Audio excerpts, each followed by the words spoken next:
अस्सलामुअलैकुम everyone, welcome back to my YouTube channel. आज मैं आपके साथ बहुत ही मज़ेदार नान खताई की रेसिपी शेयर करने वाली हूँ, जो कि ट्रेडिशनल रेसिपी है। बिल्कुल बेकरी के स्टाइल की, बिल्कुल बाहर की सी नान खताई बनेगी। इतनी आसान, कोई भी इसके अंदर ऐसे इंग्रेडिएंट नहीं है जो घर में मौजूद ना हो। बहुत ही ईजी और क्विक रेसिपी है और जल्दी से रेडी हो जाएंगे। इसके लिए इंग्रीडियंट्स जो चाहिए वो ये हैं। तो यहाँ पे मैंने ले लिया है 2 कप मैदा यानी 2 कप वाइट फ्लावर। यहाँ मैंने पिसी हुई चीनी ली है। चीनी को मैंने 1 कप चीनी को पीस लिया था, साथ में इलायची पाउडर डाल के साथ पीस लिया था मैंने। यहाँ 1.5 teaspoon baking powder, pinch of salt जाएगा। और यह हमने बनास्पति घी ले लिया है, आप चाहे तो देसी घी भी ले सकते हैं। सबसे पहले एक बोल के अंदर आपने डालना है मैदा। यहाँ पे 2 कप मैदा लिया हुआ एक बोल के अंदर मैंने डाल दिया है। इसके अंदर हम ऐड करेंगे 1 कप पिसी हुई चीनी। आप पिसी हुई चीनी डाल सकते हैं, इसके बाद आप अलग से इलायची पाउडर भी डाल सकते हैं, लेकिन मैंने जब चीनी पीसी तो साथ ही इलायची पाउडर एक साथ पीस लिया था। अब क्या करना है, पिसी चीनी और इलायची पाउडर डालने के बाद हमने इसके अंदर ऐड करेंगे baking powder. Baking powder 1.5 teaspoon लेंगे हम। बेकिंग पाउडर ऐड कर दिया। अब इसमें जाएगा पिंच ऑफ सॉल्ट। अब सॉल्ट जो है वो आप ना भी डालें, लेकिन आप डालना तो ज़रा पिंच, बिल्कुल पिंच नहीं, एक चुटकी डाल सकते हैं। जितने भी ड्राई इंग्रीडियंट्स हैं इनको हमने आपस में अच्छे से मिक्स कर लेना है। यहाँ मैं इनको अच्छे से मिक्स कर रही हूँ, मिक्स हो चुके हैं। अब इसके अंदर आहिस्ता आहिस्ता से करके आपने घी डालना है। ऑयल यूज़ नहीं करना, आपने जो है ना घी से बनाएंगे, घी से ज़्यादा अच्छे बनते हैं। तो आपने घी डालना है, जो बनास्पति घी मिलता है। ये घी आप थोड़ा थोड़ा इसके अंदर ऐड करेंगे। आप इसको मिक्स करते जाएंगे ताकि पहले स्टार्ट में क्रम्स की शक्ल में आएगा और उसके बाद ये स्मूथ सी डो बन जाएगी। तो आपने जो पूरी डो है वो इसे घी से बनानी है। आपके पास अगर देसी घी हो तो आप देसी घी में ही बना सकते हैं। देख सकते हैं थोड़ा थोड़ा ऑयल डालने के बाद किस तरह हमारी डो जो है वो क्रम टाइप की हो गई है। और इसको जितना हम अच्छी तरीके से इसको मस लेंगे तो आप देखिएगा किस तरह ये डो की शक्ल में आ जाएगी। तो घी डाल डाल के हमने डो बिल्कुल रेडी कर लिया। इसको 15 मिनट के लिए कवर करके रेस्ट के लिए छोड़ देंगे। जब तक हमारी डो रेस्ट पर है, हम यहाँ अपनी पतीली को प्रीहीट कर लेंगे। एक पतीला ले लिया, इसके अंदर हमने स्टैंड रख दिया है और इसको हम अच्छे से प्रीहीट कर लेंगे।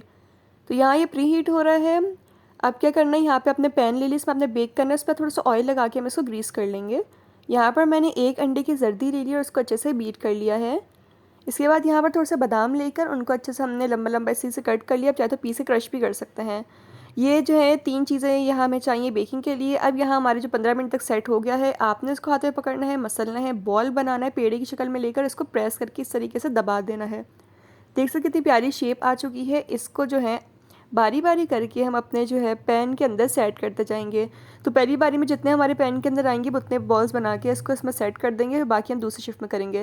देखिए हमने गोल किया और इस तरीके से हाथों से प्रेस कर दिया और इस तरीके से हम सारे बना के अपने बेकिंग पैन के अंदर रखते जाएंगे।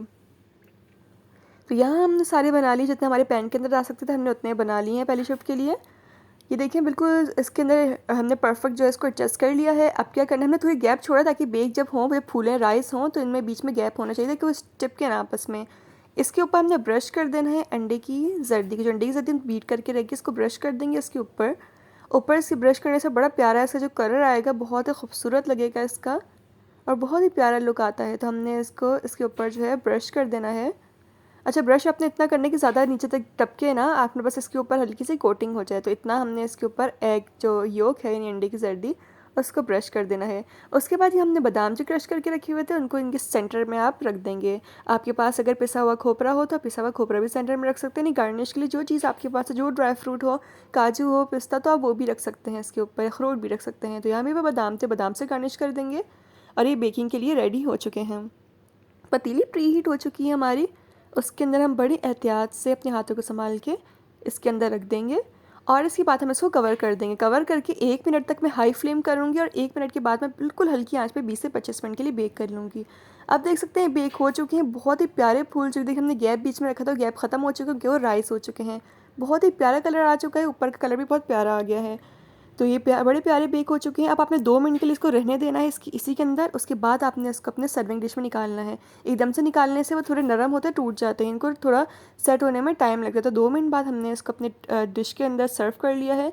तो बहुत ही खूबसूरत, बहुत ही मज़ेदार नान खताई रेडी हो चुकी है। बिल्कुल बेकरी की स्टाइल की, ट्रेडिशनल स्टाइल की, बाहर जैसे नान खताई मिलती है बिल्कुल वैसी नान खताई रेडी हो चुकी है। टी टाइम में आप इसे चाय के साथ बनाएं, इंजॉय करें। And don't forget to like, comment, share and subscribe to my channel. Thanks for watching. अल्लाह हाफिज़।